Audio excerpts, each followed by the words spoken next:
When he spoke of Eleanor Roosevelt, Samuel Jesse Battle often told a story about a glass of water. It was a glass of ice water poured by the First Lady of the United States. The year was 1943. America was at war against a regime built on racial and religious supremacy, yet America enforced white superiority at home. And here was Mrs. Roosevelt in Harlem, capital of Black America, on stage in a jammed assembly hall. The air grew stifling. A heavy-set woman of great dignity was speaking. The heat appeared to be getting the better of her.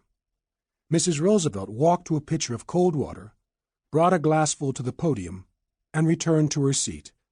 Her courtesy toward a woman who was as black as a shoe indelibly impressing Battle as a symbol of hope.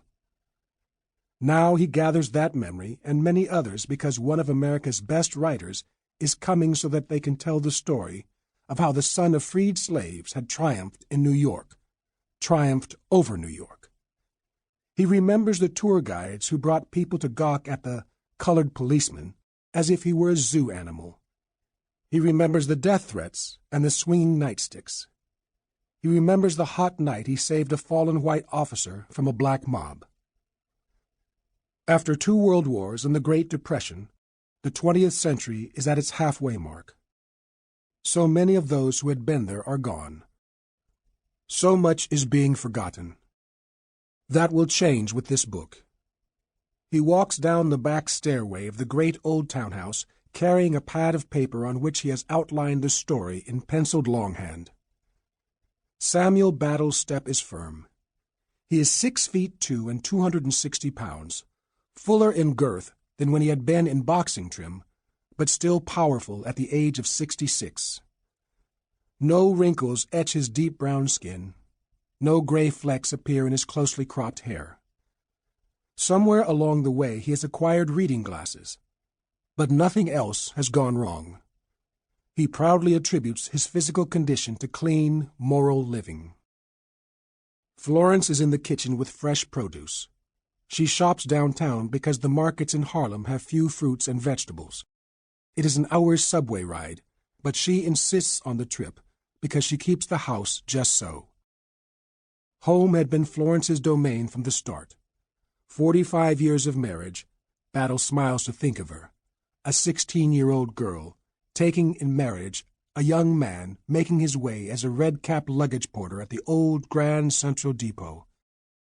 He would tell all about the tough, good days of 1905. Battle studies his wife, noting the personal qualities that are important to the story. She is fair-skinned. She is particular about her appearance, especially her choice of clothing. Her hair is long, black, and straight. She wears this telltale of Cherokee blood in a bun. At the moment, she is getting things right for the famous Langston Hughes, and she is none too pleased by the sound of thumping feet. It's the boy, Tony, their grandson, running. Always running. Florence calls up the stairs. The house is not a playground, she says. Take your energy outside, she says. Battle slips into his study. The walls are crowded with bookshelves. Most of the volumes are histories. In fiction, Hawthorne is still a favorite. Not bad for someone who finished only elementary school, Battle thinks. He places the pad on a desk, the paper listing his milestones. First black cop, first black sergeant, first black lieutenant in the New York Police Department. To get the story right, he would have to tell about all the hard fights, and about all the entertainers, clergymen, journalists, doctors, boxers, athletes, artists, gangsters, and politicians he had known. Many of them had been firsts in the way that he had been first.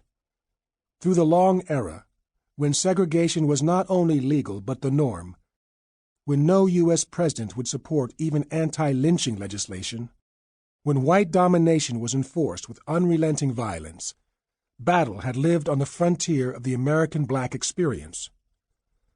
The men and women of his memory had also blazed trails.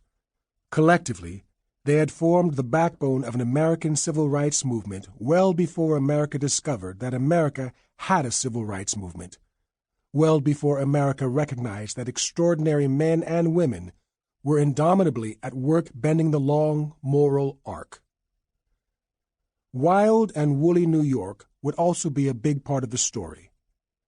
Battle thinks that Hughes will be just the man to tell about the bare-knuckled city because Hughes had known Harlem in its finest glory, and because Hughes, too, had been a pathbreaker.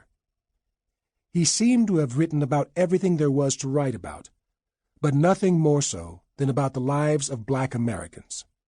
So, for the considerable sum of $1,500, Battle has hired the poet, playwright, essayist, and novelist to tell the story he once told.